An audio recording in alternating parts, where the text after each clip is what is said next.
El Niño ముంచుకొస్తోంది. ఎండలు పెరుగుతాయి, ఋతువులు గతి తప్పుతాయి. 2 ఏళ్ల పాటు రఫ్ఫాడించేస్తుందని అంటున్నారు నిపుణులు. అసలు ఏమిటి సూపర్ ఎల్నినో? ఇప్పుడు ఎందుకు వచ్చినట్లు? Watch this report.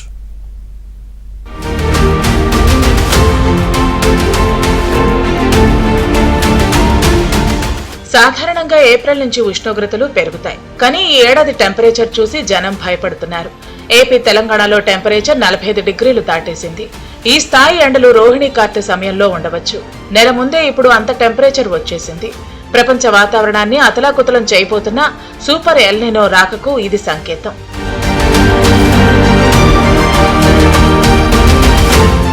భూమిపై అత్యంత శక్తివంతమైన ఎల్నినో ఈ ఏడాది ఏర్పడే ప్రమాదం ఉంది.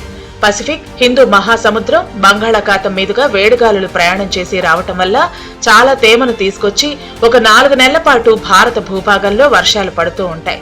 అయితే రుతుపవనాలపై ప్రభావం చూపించే 2 వాతావరణ పరిస్థితులు ఉంటాయి. అవే ఎల్నినో, లానినో. పసిఫిక్ మహాసముద్రంలో ఉన్న జలాల ఉష్ణోగ్రతలు 0.5 డిగ్రీలు పెరిగినా అది రుతుపవనాలపై ప్రభావం చూపిస్తుంది. కానీ సూపర్ ఎల్నినో సమయంలో సాధారణ టెంపరేచర్ కన్నా 3 డిగ్రీలు ఎక్కువ ఉష్ణోగ్రత ఉంటుంది. పసిఫిక్ జలాల ఉష్ణోగ్రతల్లో పెరుగుదల ఉన్నట్లయితే దానిని ఎల్నినో అంటారు. ఎల్నినో వల్ల రుతుపవనాలు ఆలస్యం కావటం, వర్షాలు పడకపోవడం లాంటివి ప్రతికూల పరిస్థితులు ఉంటాయి.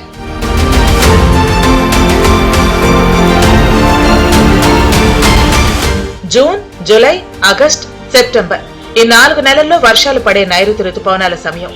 ఈ టైంలో ఏ నెలలో అయినా ఎల్నినో, ఐఓడి నెగిటివ్ ప్రభావం ఉంటే ఖచ్చితంగా రుతుపవనాలు గతి తప్పుతాయి. అనుకున్న సమయానికి వర్షాలు పడవు. అంచనా కన్నా చాలా తక్కువ వర్షం కురుస్తుంది. రుతుపవనాల రాక ఆలస్యమైతే నదీ జలాలు కూడా తగ్గుతాయి.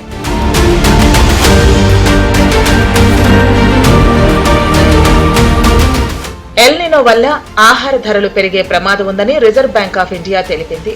పంటలు దెబ్బతింటే దిగుబడి తగ్గుతుంది. సరఫరా తక్కువగా ఉండి డిమాండ్ ఎక్కువగా ఉండటంతో నిత్యావసర ధరలు ఆకాశాన్ని అంటుతాయి. నీటి కొరత తీవ్రంగా ఉండే అవకాశం ఉన్నందున ప్రతి చుక్క నీటిని పొదుపు చెయ్యాలి.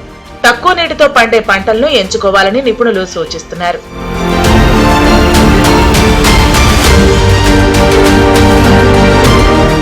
జూలై, ఆగస్ట్, సెప్టెంబర్లో ఎల్నినో 57% వరకు యాక్టివ్ గా ఉంటుందని అంచనా.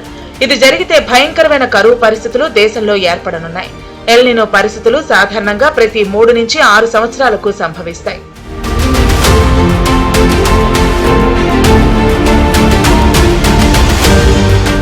వచ్చే ఖరీఫ్ సీజన్లో వర్షాభావ పరిస్థితులు ఏర్పడే అవకాశం ఉంది. ఏపీలో సాధారణంతో పోలిస్తే సుమారు 12% వరకు వర్షాలు తగ్గే అవకాశం ఉంది.